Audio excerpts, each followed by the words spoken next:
अस्सलाम वालेकुम viewers, welcome to my YouTube channel. Calculus का आज हम चैप्टर नंबर 7 स्टार्ट कर रहे हैं, प्लेन कर्व्स 2। सबसे पहला जो आर्टिकल है हमारे पास वो है एसिम्पटोट्स। तो एसिम्पटोट्स के बारे में थोड़ा सा हमने पिछले चैप्टर में भी पढ़ा था कि एसिम्पटोट्स जो है एक ग्राफ के साथ एक लाइन होती है जो कभी भी उस ग्राफ को टच नहीं करती। वो उस ग्राफ को कब जाके टच करती है, जब आपके पास डिस्टेंस जो है वो इन्फिनिटी हो जाता है। यानी कि अगर आप कोई भी ग्राफ है उसको अगर आप इन्फिनिटी तक लेके जाएंगे तो वो जो लाइन साथ चल रही है वो क्या करेगी, उसके साथ मिल जाएगी। या इस तरह भी हम कह सकते हैं कि उस ग्राफ और उस एसिम्पटोट्स का फासला ज़ीरो कब होगा, जब आप इन्फिनिटी को अप्रोच करेंगे। तो बात एक ही है। A straight line L is called an asymptote for a curve C if the distance between L and C, अब L क्या है, एक स्ट्रेट लाइन है जिसको हम एसिम्पटोट्स बोल रहे हैं। C आपके पास कर्व है। वो कहता है कि जब उनके दरमियान जो डिस्टेंस है अप्रोच 0 0 बन जाए, as the distance moved along L from some fixed point on L tends to infinity. मतलब जब आप उसे इन्फिनिटी फासले तक ले जाएं और उस स्ट्रेट लाइन या एसिम्पटोट्स के दरमियान जो और उस कर्व के दरमियान जो फासला है वो ज़ीरो बन जाए, तो इसका मतलब है कि वो जो स्ट्रेट लाइन है वो क्या होगी, आपके पास एसिम्पटोट्स होगी। ठीक है। अब ये बड़ी अहम बात है, the curve C can approach asymptotes L as one moves along L in one direction. एक डायरेक्शन में जाए, in opposite direction, opposite direction भी हो सकती है, आर इन बोथ डायरेक्शंस या दोनों डायरेक्शंस में। अब हम अपना वर्किंग रूल यहाँ पे देखेंगे कि हम एसिम्पटोट्स को कैसे चेक करेंगे।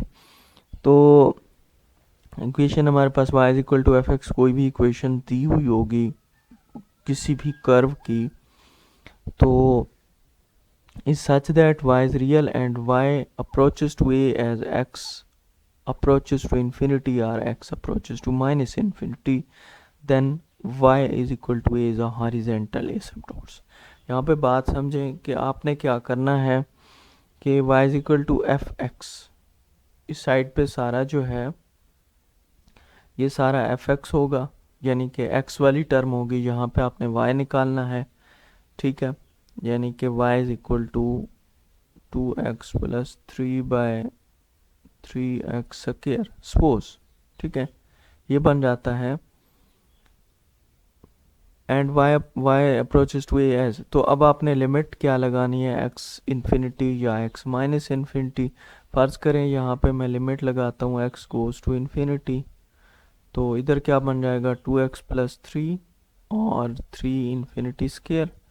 अब नीचे इन्फिनिटी बन गई तो पूरा का पूरा आंसर क्या आ गया, ज़ीरो आ गया। इसका मतलब है कि y ज़ीरो को अप्रोच करेगा जब x इन्फिनिटी को अप्रोच करेगा। तो यहाँ पे y is equal to zero जो है वो इसका क्या होगा, हॉरिजॉन्टल एसिम्पटोट्स होगा, हॉरिजॉन्टल एसिम्पटोट्स होगा। काम क्या करना है, आपने x को इन्फिनिटी या माइनस इन्फिनिटी पुट करना है। पहली बात यहाँ पे होगी। अच्छा, अब वो कहता है कि अगर इक्वेशन सी इस तरह है कि y रियल है और y इन्फिनिटी को अप्रोच करता है, जब आप x को a अप्रोच करवाएं तो फिर आपके पास x is equal to a जो है वो वर्टिकल एसिम्पटोट्स है। ठीक है, अब यहाँ से यही वाला क्वेश्चन मैं लेता हूँ जो मैंने यहाँ पे लिखा है कि y is equal to 2x plus 3/3x। अब आप यहाँ पे देख सकते हैं कि x की मैं कौन सी वैल्यू पुट करूँ कि y इन्फिनिटी को अप्रोच कर जाए, तो श्योरली आप कहेंगे कि when x is equal to zero, जब x को ज़ीरो पुट कर देंगे तो y किसको अप्रोच कर जाएगा, इन्फिनिटी को। तो यहाँ पे x is equal to zero जो है ये हमारे पास क्या है, वर्टिकल एसिम्पटोट्स है। अब दो बातें हमने कर ली, एक तो x की वो वैल्यू जिस पे y इन्फिनिटी बन जाता है वो वर्टिकल एसिम्पटोट्स होगी, और x को इन्फिनिटी पुट करने से जो वैल्यू आपके पास आएगी y की, वो क्या होगी, हॉरिजेंटल एसिम्पटोट्स होगी। ये दो बातें आपने याद रखनी है और हम आगे चल के एग्जाम्पल देखते हैं। एग्जाम्पल में भी हमने यही कुछ किया हुआ है। अब इसी तरह एक और भी एसिम्पटोट्स हम आगे जाके डिस्कस करेंगे इंक्लाइंड, तो उसमें y is equal to M x plus c रखेंगे। बहरहाल हम आगे चलते हैं और वो ज़रूर हम देखेंगे। अब पहली एग्जांपल है, find the asymptotes of the curve y is equal to 1/x minus 2 whole square. अब पहली बात हमने ये देखी थी कि अगर हम x को इन्फिनिटी रखते हैं तो y का जो आंसर आता है वो हमारे पास क्या होगा, हॉरिजॉन्टल एसिम्पटोट्स होगा। तो यहाँ पे जो पहला काम हमने किया था ना, वो यहाँ पे दिया हुआ है, आप इसे देख सकते हैं कि जब हम x को इन्फिनिटी रखते हैं तो y का आंसर क्या आएगा भाई, 1/infinity which is equal to 0। तो y इज इक्वल टू 0, तो ये हमारे पास क्या है, हॉरिजॉन्टल एसिम्पटोट्स। ये पहली बात हो गई। अब दूसरा हमने ये कहा था कि वो कौन सी वैल्यू है x की जिसके ऊपर y इन्फिनिटी बन रहा है। तो यहाँ से आप देख सकते हैं कि अगर मैं x को 2 पुट कर दूँ तो ये 0 बन जाएगा, 1/0 जो है वो इन्फिनिटी बन जाएगा। तो x इज इक्वल टू 2 के ऊपर, यानी कि जब x 2 को अप्रोच करता है तो y जो है अप्रोच कर रहा है इन्फिनिटी को। तो इसका मतलब है कि x इज इक्वल टू 2 जो है वो हमारे पास क्या है, वर्टिकल एसिम्पटोट्स है।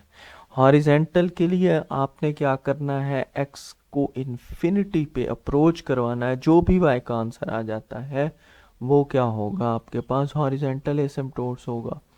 और वर्टिकल के लिए क्या कराना है, आपने y को इन्फिनिटी बनाना है। तो x की जिस वैल्यू पे y जो है वो इन्फिनिटी बन जाए वो आपके पास क्या होगा, वर्टिकल एसिम्पटोट्स हो। इसको थोड़ा सा ऐसा भी समझ लें, बड़ा सिंपल सा है आपके पास। ये आप कोऑर्डिनेट एक्सिस बनाते हैं तो यहाँ पे आप देख लें कि x बढ़ता जाता है, मतलब ये इन्फिनिटी की तरफ मूव कर रहा है, बढ़ता जाता है बढ़ता जाता है।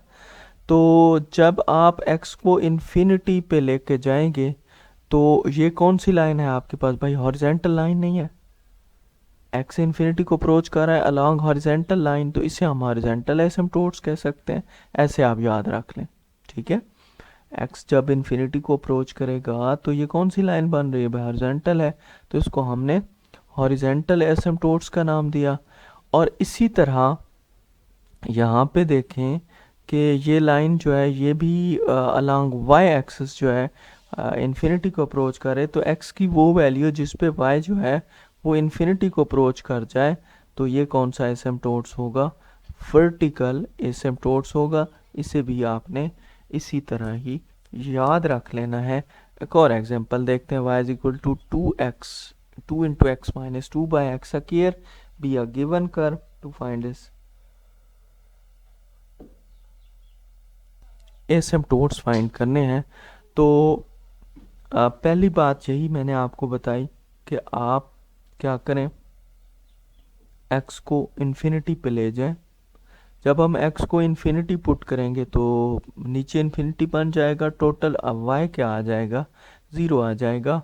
तो जब इन्फिनिटी की तरफ जा रहे होते हैं x को लेके तो वो हमारे पास क्या होते हैं, हॉरिजॉन्टल एसिम्पटोट्स होते हैं, ठीक है। इसी तरह जो है y की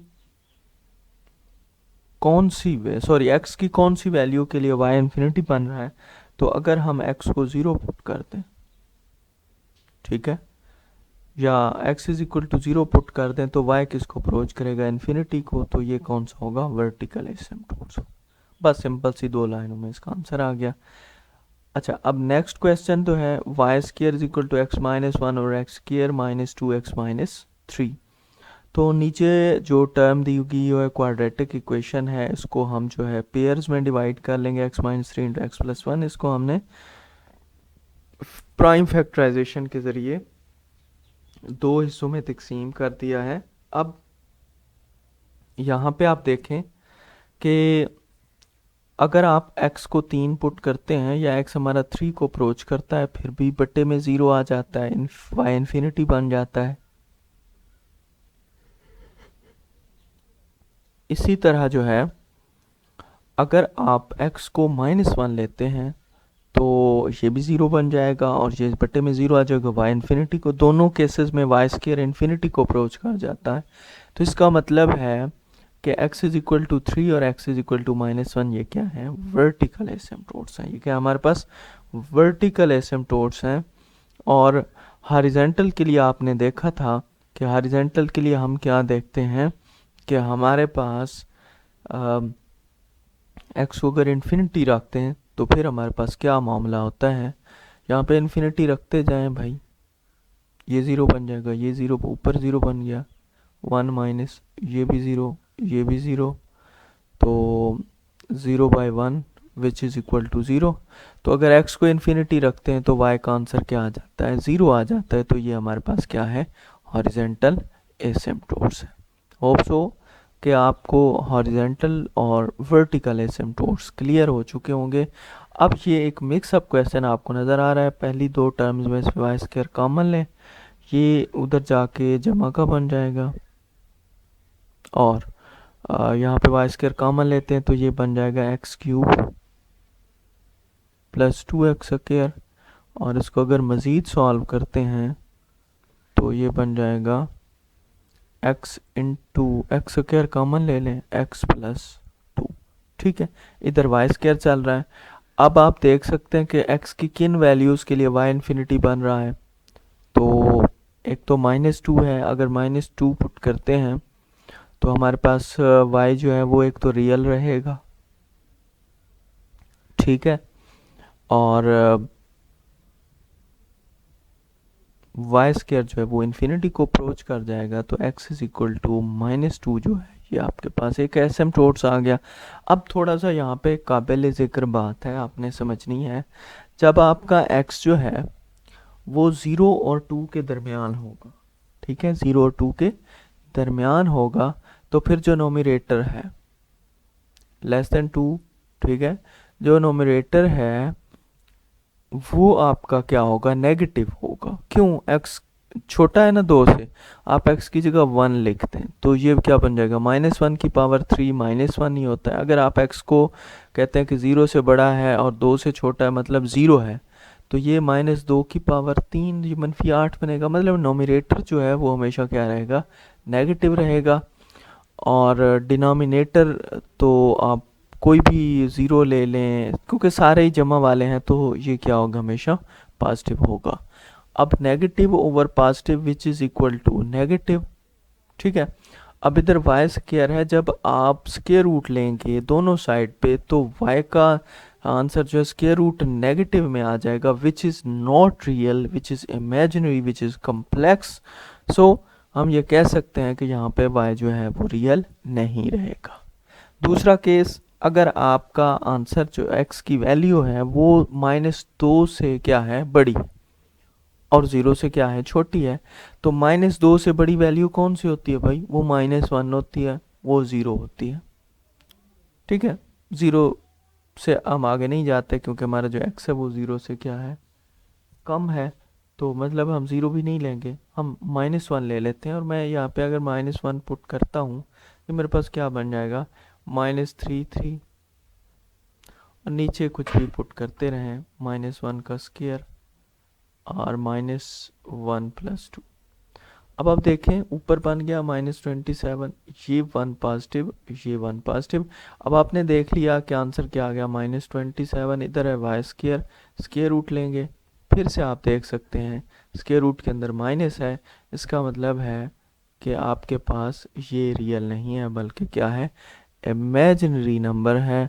सो यहाँ पे क्या कहेंगे कि x इज इक्वल टू 0 जो है वो एसिम्पटोट्स नहीं है, क्योंकि y हमारा रियल नहीं रहता, फिर y क्या बन जाता है, इमेजिनरी नंबर बन जाता है। तो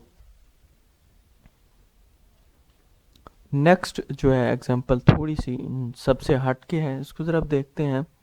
find the asymptotes of the curve 2xy + 2y is equal to x - 2 whole square. अब यहाँ पे देखें कि y is equal to x - 2 का होल स्क्वायर ओवर 2 × x + 1, ये बिल्कुल यहाँ से हमने y की वैल्यू कैलकुलेट कर ली है। अब अगर आप देखते हैं कि x को अगर मैं -1 पुट करता हूँ बटे में 0 आ जाएगी, ठीक है। y इन्फिनिटी को अप्रोच कर जाएगा, इसलिए x इज इक्वल टू -1 जो है वो वर्टिकल एसिम्पटोट्स है। अब चूँकि हमने x को इन्फिनिटी पुट करना है तो हम इस फॉर्म में लेके आते हैं। क्या किया, ऊपर भी x डिवाइड कर दिया, नीचे भी x डिवाइड कर दिया, तो x -4, 4/x, 1 और 1/x। तो यहाँ पे आप देख सकते हैं कि y इन्फिनिटी को अप्रोच करता है अगर x इन्फिनिटी को अप्रोच करे तो, ठीक है। कैसे कि लिमिट पुट कर देते हैं, ये भी 0, इस पर कोई फ़र्क नहीं पड़ेगा, ये 0, इस पर कोई फ़र्क नहीं पड़ेगा, लेकिन ये जो है ना जब x इन्फिनिटी को अप्रोच करेगा तो ये सारी की सारी टर्म इन्फिनिटी बन जाएगी, तो इसका कोई हॉरिजॉन्टल एसिम्पटोट्स नहीं है, ठीक है। तो हॉरिजॉन्टल एसिम्पटोट्स है नहीं। अब हम चेक करते हैं कि क्या इसका कोई इंक्लाइंड एसिम्पटोट्स भी है या नहीं है। तो करना क्या है आपने, y is equal to M x plus C, Y की जगह M x plus C replace कर देनी है। तो 2x y की जगह M x plus C plus 2 y की जगह M x plus C is equal to X minus 2 का होल स्क्वायर। अब यहाँ पे आप देखें कि इसको जब हम सॉल्व करेंगे, इस सारे को सॉल्व करेंगे, एक्स स्क्वायर वाले अलहदा कर लें, एक्स वाले अलहदा कर लें और कांस्टेंट अलहदा कर लें। इसका भाई स्क्वायर ओपन करेंगे और ज़रबे शरबे देंगे तो तभी आपके पास ये वाली इक्वेशन आएगी। होप सो कि आप लोग ये खुद भी कर लेंगे। तो अब डिवाइड करें एक्स स्क्वायर से लेटिंग। अच्छा, इसके दो तरीके हैं, ये डिवाइड का कह रहा है, वैसे इसका आसान तरीन तरीका ये होता है कि एक्स स्क्वायर का जो कोफिशेंट है या जो भी बड़े का बड़ा होता है, बड़े से बड़ी डिग्री यहाँ पे होती है, उसके कोफिशेंट को इक्वल टू 0 कर दें, यहाँ से m का वैल्यू निकाल लें, वो आपके पास आ जाए। फिर आप क्या करें कि आप यही वैल्यू उठा के 1 में पुट कर दें तो ये आंसर आ जाएगा। अब यहाँ से जो बड़े से बड़ा है वो क्या है, आपके पास x है, ठीक है। या इसको आप ऐसे भी कर सकते हैं, चलें वैल्यू पहले पुट ना करें, m की वैल्यू निकाल ली बस, फिर जो x के साथ है ना, या जो उससे लोअर टर्म है, जो उससे लोअर टर्म है, यानी कि ये एक्स कह रहे तो ये x है, इसके साथ जो कुछ भी है उसमें m की वैल्यू पुट कर दें, तो ये बन जाएगा 2c प्लस 2m की जगह 1/2 प्लस 4 इज इक्वल टू 0, 2 से 2 cancel, 2c plus 5 is equal to 0, c is equal to -5/2। अब c की वैल्यू भी आ गई, m की आ गई, तो y की वैल्यू क्या आ जाएगी, एम एक्स प्लस सी होता है ना, हाफ एक्स माइनस सी या x -5/2, ये आपके पास क्या आ गई, y की वैल्यू आ गई। ये आपके पास क्या है, इंक्लाइंड एसिम्पटोट्स ऑफ द कर्व है, ठीक है। अब यहाँ पे हम एक जनरल केस भी डिस्कस करेंगे, आपके बहुत सारे क्वेश्चन जो है जनरल केस में हैं। तो जनरल केस में कुछ चीज़ें आपने याद रखनी हैं कि इक्वेशंस ये दी हुई हैं कि अगर आपके पास डिग्री 2 हो तो आपने कौन सी इक्वेशन यूज़ करनी है, अगर आपके पास डिग्री 3 हो तो आपने कौन सी इक्वेशन यूज़ करनी है, ये सारा कुछ यहाँ पे इसने बताया हुआ है। अब क्वेश्चन है कि फाइंड द एसिम्पटोट्स ऑफ, ठीक है, 2x cube X square Y X Y square Y cube 4x square X Y, ठीक है। यहाँ पे ये आप देख सकते हैं कि ये जितनी टर्म्स हैं ये डिग्री 3 की हैं, ठीक है। ये दो टर्म जो है इनकी डिग्री 2 है, इसकी डिग्री 1 है, इसकी डिग्री 0 है, ठीक है।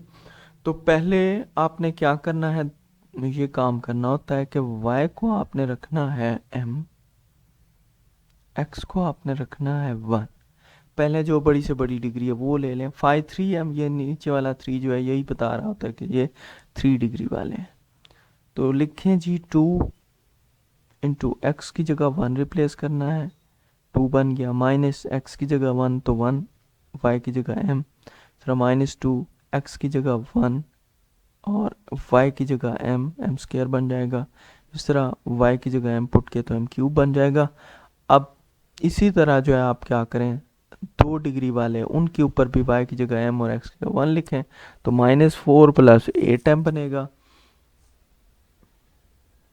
अच्छा, अब 3 वाले को इक्वल टू 0 करेंगे तो ये हमारे पास आ जाएगी टर्म कौन सी, m cube minus 2m² minus m+2, यानी कि जो 3 वाली थी उसको हमने इक्वल टू 0 करके यहाँ से हमने क्या निकालना है, y के m के आंसर निकालने हैं। अब m के आंसर कैसे निकालेंगे, इक्वेशन है आपके पास okay m cube minus 2m² minus m+2 is equal to 0।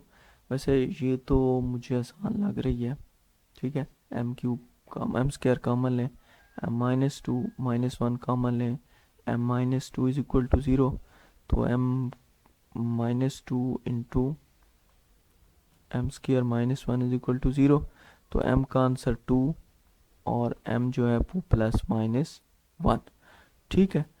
तो ये आपके पास 3 आंसर आ जाएंगे। वैसे लाजमी नहीं है कि हर मरतबा ही कॉमन लें और आपका आंसर आ जाए।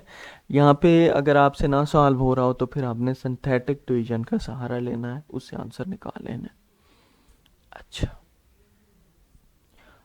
अब देखें जो डिग्री 3 के लिए इक्वेशन पीछे मैंने आपको कहा था कि आपने ये याद रखनी है, ये इक्वेशन दी हुई, तो इसमें जो जो रिक्वायरमेंट्स हैं वो वाली वैल्यू पुट करते जाएं। अब पहली रिक्वायरमेंट है कि φ3'm, जो φ3m आपने निकाला था उसका डेरिवेटिव लें और उसको c से मल्टीप्लाई करें, ये c और ये आ गया उसका डेरिवेटिव, प्लस φ2m जो हमने निकाला है वही होगा, इसको इक्वल टू 0 कर दें।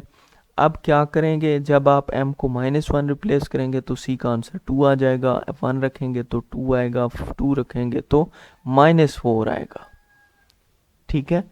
तो यहाँ से m की वैल्यू भी आ जाती है, c की वैल्यू भी आ जाती है, तो y is equal to mx plus c में जो है ये दोनों वैल्यू m की पुट करें, c की पुट करें, आंसर निकालें, फिर आंसर निकालें, फिर आंसर निकालें, तो ये सारे क्या आपके पास एसिम्पटोट्स हैं।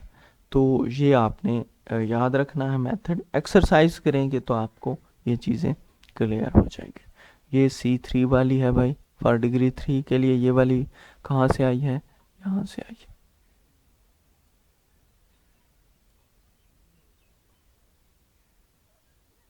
ठीक है।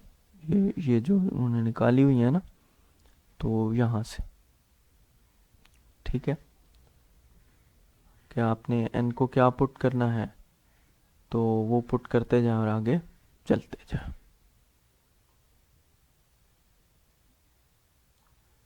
यहाँ से इसका स्टार्ट लिया गया है, ओके। ये जर्नल केस जो हमने डिस्कस किया था।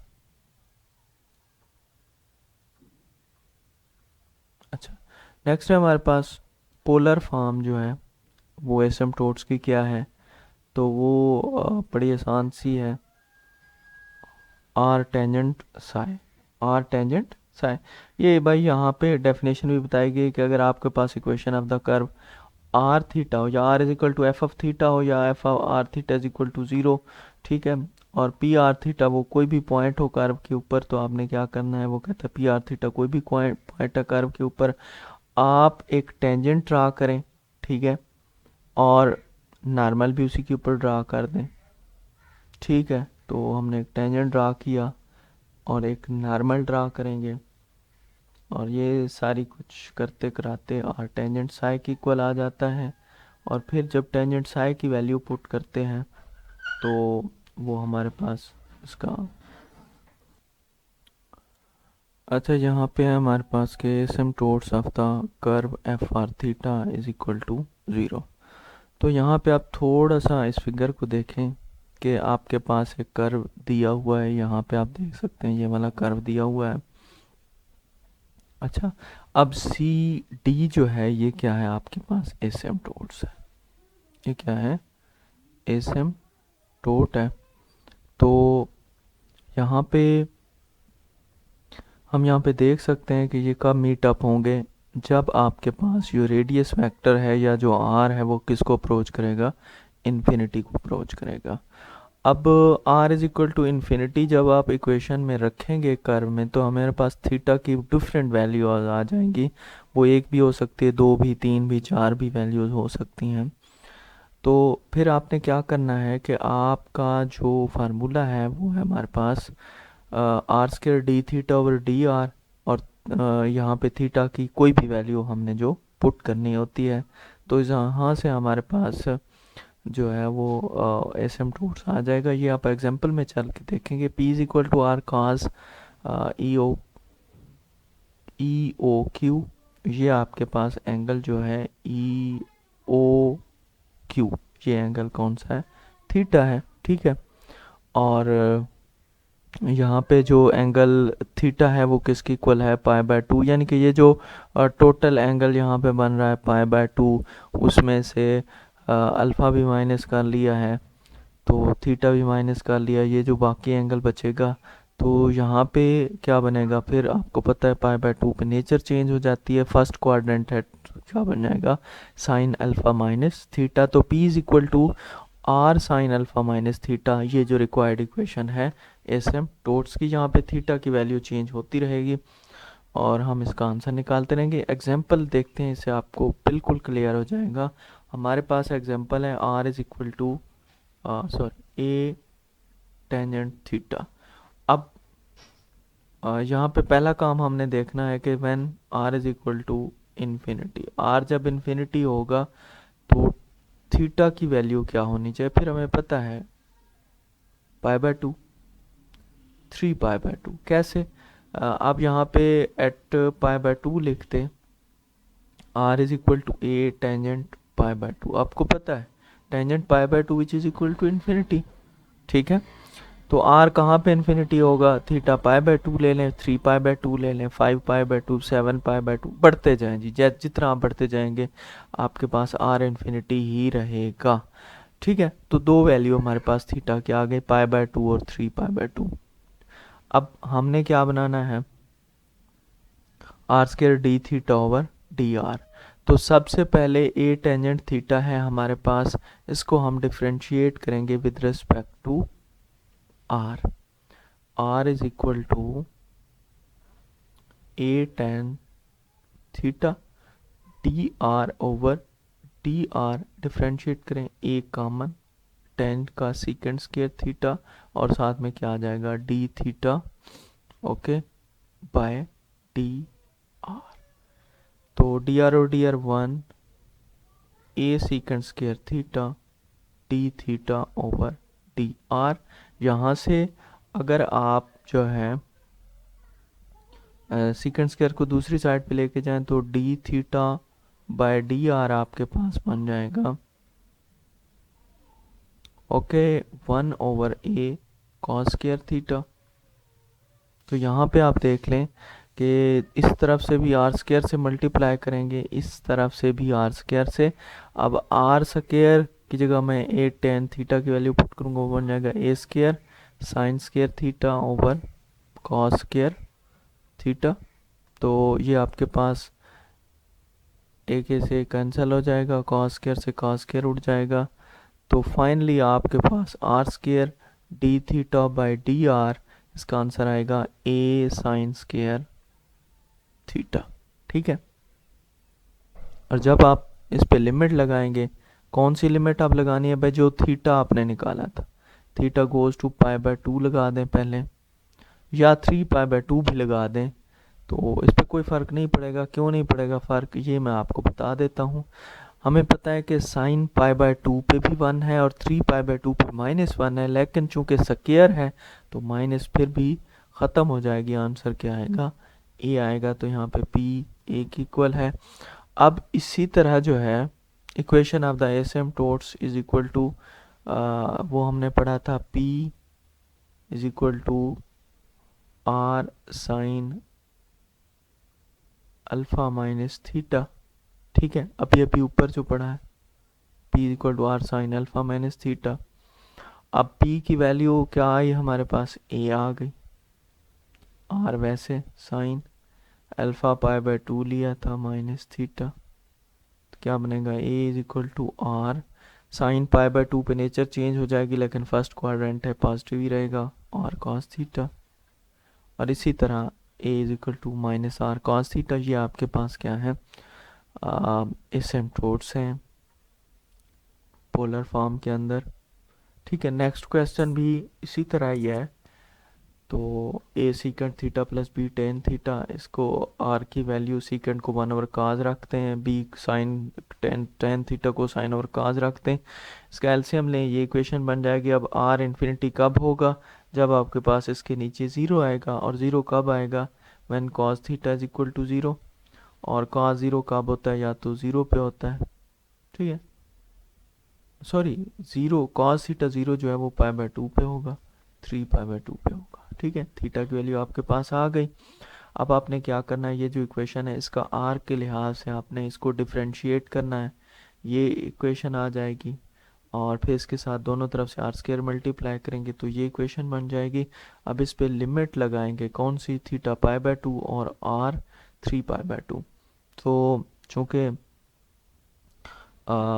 स्क्वायर ऊपर है लेकिन नीचे नहीं है, तो पहले π/2 पुट करेंगे। साइन π/2 यहाँ पे 1 बन जाएगा, a प्लस बी का होल स्क्वायर, नीचे भी a प्लस बी बनेगा तो a प्लस बी आ जाएगा, सिर्फ b माइनस a बन जाएगा। ठीक है, ऊपर क्योंकि a माइनस बी बनेगा, नीचे b माइनस a बनेगा। तो आप जो है वो इसको ऊपर वाले को b माइनस a लिख सकते हैं। ठीक है ना, कैसे करेंगे चलें देख लेते हैं। ये आपके पास बनेगा a माइनस बी का होल स्क्वायर, नीचे बनेगा b माइनस a।